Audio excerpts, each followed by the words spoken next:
दोस्तों आज की गपशप स्टार्ट करने से पहले मैं आपको कुछ वीडियो क्लिप्स दिखाना चाहता हूं। Here you go। तो प्राइम मिनिस्टर साहब, अपोजिशन जमातों का मैसेंजर कौन था जो ये मैसेज लेके आया कि वज़ीर आज़म साहब आप इस्तीफ़ा दे दें? नहीं, उन्होंने ऑप्शंस दी थी मुझे, और वो ऑब्वियसली हमारी इस्टेब्लिशमेंट है, उन्होंने ऑफ़र दी कि जी 3 चीज़ें हैं, या आप अदम एतमाद का वोट चले जाएं, या आप इस्तीफ़ा दे दें, और या इलेक्शन। इस्तीफा सुनो, इमरान खान का कहता है कि मैंने एस्टैब्लिशमेंट के नंबर ब्लॉक कर दिए हैं। तो इमरान खान, तुम्हारी चीखें बता रही हैं, तुम्हारा रोना बता रहा है, तुम्हारा पीटना बता रहा है कि तुमने एस्टैब्लिशमेंट का नंबर ब्लॉक नहीं किया, एस्टैब्लिशमेंट ने तुम्हारा नंबर ब्लॉक कर दिया है। इस हाउस को डिवाइड किया है, हमारा अदलिया को डिवाइड किया है, हमारा एस्टैब्लिशमेंट को डिवाइड किया है। पूरा अगर आप नोटिस करें तो इन सब पॉलिटिशियंस की बातों में एक लफ्ज कॉमन है, एस्टैब्लिशमेंट। क्या मतलब है इस लफ्ज का? कौन होती है एस्टैब्लिशमेंट? एस्टैब्लिशमेंट की क्या पावर्स होती हैं? कौन कौन एस्टैब्लिशमेंट में शामिल होता है? क्या इंटेलिजेंस एजेंसीज और उनकी ब्लैक टिंटेड वीगोस का नाम एस्टैब्लिशमेंट है? एस्टैब्लिशमेंट और पॉलिटिशियंस का क्या ताल्लुक है? डीप स्टेट क्या है? और क्या वाकई पाकिस्तान के लोगों की किस्मत का फैसला एस्टैब्लिशमेंट करती है? आज की वीडियो में आपको इन सब सवालों का जवाब मिलेगा। लेकिन दोस्तों आगे बढ़ने से पहले एक बात आप नोट कर लें कि आप सब मुझे पिछले 2-3 सालों से जानते हैं।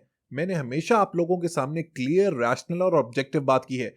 कभी भी बयानबाजी, रेटरिक, प्रोपेगेंडा और नॉनसेंस बात नहीं की। मैं किसी सियासी पार्टी का हिस्सा नहीं हूं और ना ही पॉलिटिकली मोटिवेटेड हूं। मेरी वीडियोस का सिर्फ एक मकसद होता है, and that is to educate people, and that is what I will do today. So दोस्तों, इस बहुत ही इंपॉर्टेंट टर्म के बारे में जानने के लिए मेरे साथ बने रहिए और चैनल को सब्सक्राइब करना और बेल आइकन दबाना मत भूलिए। Let's be back.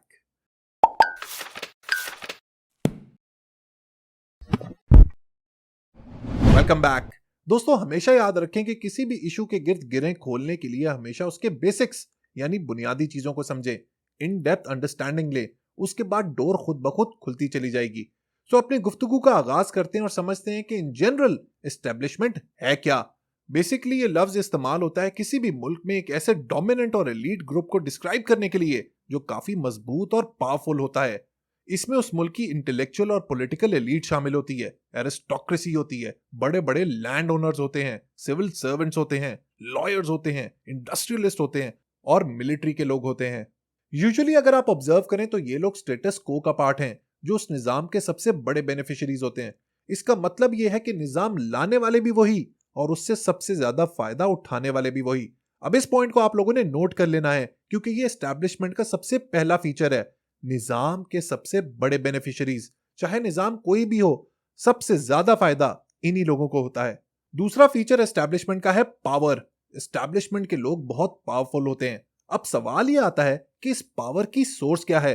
तो पहली सोर्स है पैसा, दूसरी सोर्स है इन्फ्लुएंस, तीसरी सोर्स है इंटेलिजेंस और चौथी और सबसे इंपॉर्टेंट सोर्स है बंदूक।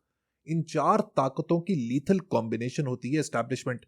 यही वजह है कि किसी भी मुल्क में एस्टैब्लिशमेंट से पंगा लेना इज नेक्स्ट टू इम्पॉसिबल, क्योंकि रियासत के बड़े बड़े इदारे इन लोगों के कंट्रोल में होते हैं। अब बात करते हैं दोस्तों कि इस लफ्ज का पाकिस्तान के कॉन्टेक्स्ट में क्या मीनिंग है। तो दोस्तों ये थोड़ा सा पेचीदा है और उतना ही सिंपल भी है।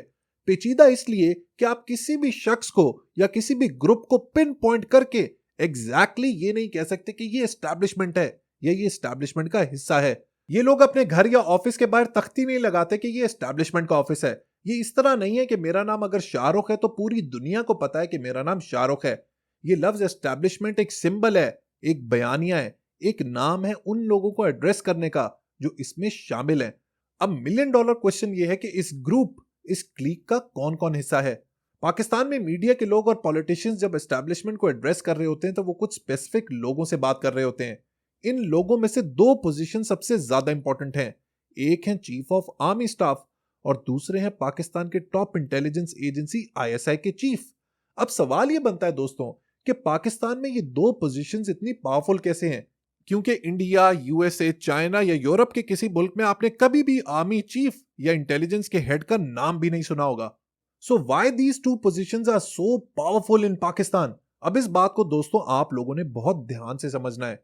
पाकिस्तान का अगर आप नक्शा देखें तो हमारा प्यारा मुल्क बहुत ही कमाल लोकेशन पर है। ये एक ऐसा चौराहा है जहां एक रास्ता ईस्ट एशिया की तरफ जाता है, एक रास्ता सेंट्रल एशिया से होते हुए यूरोप को कनेक्ट करता है, एक अरेबियन सी के थ्रू हमें समंदर से जोड़ता है और एक रास्ता साउथ ईस्ट एशिया की तरफ जाता है। हमारे हमसायों की बात करें तो एक तरफ इंडिया है, दूसरी तरफ ईरान और अफगानिस्तान है और एक तरफ चाइना है। इन हमसायों में से दो मुल्क बहुत क्रिटिकल हैं, एक इंडिया और दूसरा अफगानिस्तान। अम्यूजिंग बात यह है कि पाकिस्तान अपना सबसे लंबा बॉर्डर इन्हीं दो मुल्कों के साथ शेयर करता है। आजादी के फौरन बाद ही इंडिया से हमारे कॉन्फ्लिक्ट शुरू हो गए कश्मीर को लेके। इसी तरह रशिया में अफगानिस्तान की आमद के बाद वहां के भी हालात पिछले 50 साल से खराब हैं। अब इन दोनों मुल्कों से मुकाबला करने के लिए हमारे पास एक ही ऑप्शन था, अपनी मिलिट्री को तगड़ा करना, और वही हमने किया। लेकिन इस चक्कर में हम लोगों से एक बहुत बड़ी गलती हो गई। इंडिया और अफगानिस्तान को डिफेंड करने के लिए हमने फौज को तो तगड़ा कर दिया, लेकिन अपने सिविलियन इदारों को वीक कर दिया। हमारे मुल्क में डेमोक्रेसी ग्रो ही नहीं कर पाई कंपेयर टू इंडिया, जिसकी वजह से army had to take charge several times. अब इस बात को लेके हमारे मुल्क में दो स्कूल्स ऑफ थॉट हैं। एक साइड ये कहती है कि फौज ने जानबूझ के सिविलियन इदारों को ग्रो ही नहीं करने दिया, उन्हें स्टंट कर दिया। दूसरी साइड ये कहती है कि हमारे जो सिविलियन इदारे हैं, जो पॉलिटिशियंस हैं, वो हैं ही इतने नाअहल, वो इतने रोग और करप्ट हैं कि फौज को इनिशिएटिव लेना ही पड़ता है।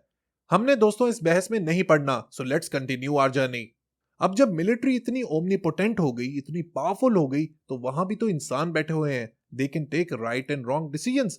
हुआ ये कि कुछ मिलिट्री जनरल्स ने अपनी पावर को एक्सप्लॉइट करना शुरू कर दिया, जिसकी वजह से पाकिस्तान की तारीख में बहुत से मिलिट्री कू हुए, starting with Ayub Khan, followed by Yahya Khan, then Zia-ul Haq and finally general Pervez Musharraf. अब अगर आप नोटिस करें तो ये सारे कू आर्मी चीफ ने किए and he eventually came into power. कभी भी आईएसआई चीफ ने डायरेक्टली कू में शामिल होकर पावर नहीं ली।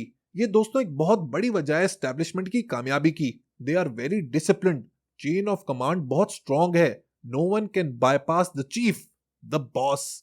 याद रखें, जो इदारा जितना मुनज्जम होगा, जितना डिसिप्लिन्ड होगा, वो उतना ही पावरफुल और इन्फ्लुएंशियल होगा। एस्टैब्लिशमेंट की जो दूसरी पावर पोजीशन है वो है आईएसआई चीफ। इस पावर की सोर्स बहुत इंटरेस्टिंग है, इसको आप इस मिसाल से समझें। फॉर इंस्टेंस, आपको किसी के बारे में कोई बहुत गहरा राज पता है, कोई सीक्रेट पता है, एक ऐसा सीक्रेट जो उसकी जिंदगी बर्बाद कर सकता है। जब आप एक ऐसी पोजीशन में होंगे तो you will always be in a position of power.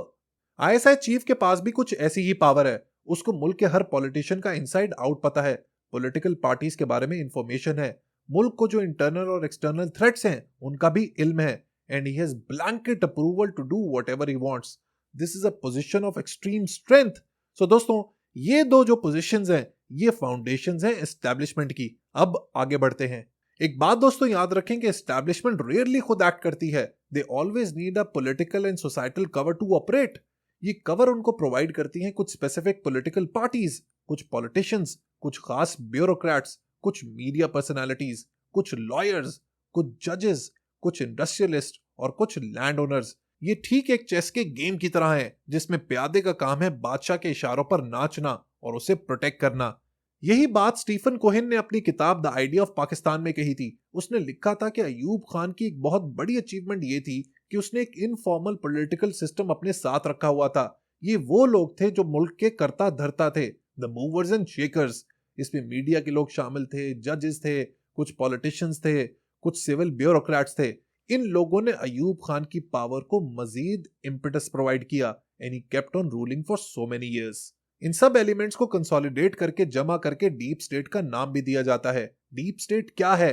It's a state with in a state, रियासत के अंदर एक और रियासत, और ये वो रियासत है जिसके पास ट्रू पावर मौजूद है। एक इंपॉर्टेंट बात यह है कि ये गेम कुछ ही इंडिविजुअल्स का है, लेकिन उनके पीछे इदारे इतने मजबूत हैं कि they become supreme and sovereign. Power का बैलेंस इतना टिल्टेड है कि no one can do anything. यही वजह है कि जो भी प्राइम मिनिस्टर या जो भी पॉलिटिकल पार्टीज पावर में आती हैं, उन्हें हर वक्त एस्टैब्लिशमेंट का डर ही लगा रहता है। अब इसमें दोस्तों एक और एंगल भी है जिसको मिल बिज या मिल बस कहते हैं। इसमें मिलिट्री के इदारे कॉर्पोरेट्स की तरह बिजनेस चलाते हैं। ये कॉन्सेप्ट पॉपुलराइज किया था आयशा सिद्दीका ने अपनी किताब मिलिट्री इंक में। इसके ऊपर मैं डिटेल में एक और वीडियो बनाऊंगा। मिलबिज एस्टैब्लिशमेंट को मजीद पावरफुल करता है in terms of their influence and financial strength. अब यहां पर एस्टैब्लिशमेंट को लेकर नैरेटिव और काउंटर नैरेटिव पर भी नजर डाल लेते हैं। पॉपुलर नैरेटिव यह है कि एस्टैब्लिशमेंट की वजह से ही हमारा मुल्क आज इंटैक्ट है। उन्होंने ही हमें एटॉमिक पावर बनाया है, हमारी सरहदों की हिफाजत की है और हर मुश्किल में पाकिस्तान का साथ दिया है। काउंटर नैरेटिव को सपोर्ट करने वाले कहते हैं कि पाकिस्तान में एस्टैब्लिशमेंट कुछ कोर प्रिंसिपल्स पर चलती है, जिसमें सबसे पहला पॉइंट यह है कि इंडिया को अपना सबसे बड़ा दुश्मन तस्लीम करना और हर वक्त एक सिक्योरिटी सिचुएशन क्रिएट करना। दूसरा है पंजाब को पाकिस्तान का गढ़ तस्वुर करना। तीसरा पॉइंट है पाकिस्तान में मुलाइज्म और मॉडर्न सोच का बैलेंस कायम करना। नेक्स्ट है कश्मीर डिस्प्यूट को फोर फ्रंट में रखना और लास्ट है नॉन स्टेट एलिमेंट्स को सपोर्ट करना। अब जो बात मुझे सबसे ज्यादा तकलीफ देती है वो है हमारी बेचारी अवाम, जो अपने पसंदीदा पॉलिटिशियंस के चक्कर में अपने दोस्त या रिश्तेदारों से लड़ते फिरते हैं, उनको सपोर्ट करते हैं, उनके जलसों को अटेंड करते हैं, लेकिन इवेंचुअली वो पॉलिटिशियंस एस्टैब्लिशमेंट के मिन्नते तरले करके पावर में आते हैं। पहले तो फिर भी ये बात ढकी छुपी थी, लेकिन इमरान खान के टेन्योर के बाद अब खुलेआम लोग एस्टैब्लिशमेंट का नाम लेकर बात करते हैं। एस्टैब्लिशमेंट सही है या गलत, आई डोंट नो, लेकिन एक बात जो मैं उन्हें जरूर सजेस्ट करना चाहूंगा वो ये कि अपना नाम क्लियर रखें। अगर हुकूमत करनी है तो खुल के करें, जान छुड़ा दे हमारी इन पॉलिटिशियन से। और अगर ऐसा नहीं करना तो पसे पर्दा कोवर्टली आर्बिट्रेट भी ना करें, किंग मेकर ना बने, अपने इन्फ्लुएंस को एक्सरसाइज ना करें, अपने दायरे में रहकर काम करें। इससे अवाम की नजर में उनकी इज्जत मजीद बढ़ेगी। इवेंचुअली होना वही चाहिए जो पाकिस्तान की अवाम के लिए बेहतरीन हो। आई होप दोस्तों आज के सेशन के बाद आपको ये लफ्ज एस्टैब्लिशमेंट मजीद तंग नहीं करेगा। वीडियो के लास्ट में आप सबके लिए एक शेर अर्ज है। फकीर शहर ने कहा बादशाह से, बड़ा संगीन मुजरिम है ये आका, इसे मसलूब ही करना पड़ेगा कि इसकी सोच हमसे मुख्तलिफ है। वीडियो पसंद आई हो तो लाइक बटन जरूर प्रेस कीजिएगा। Until next time, good bye.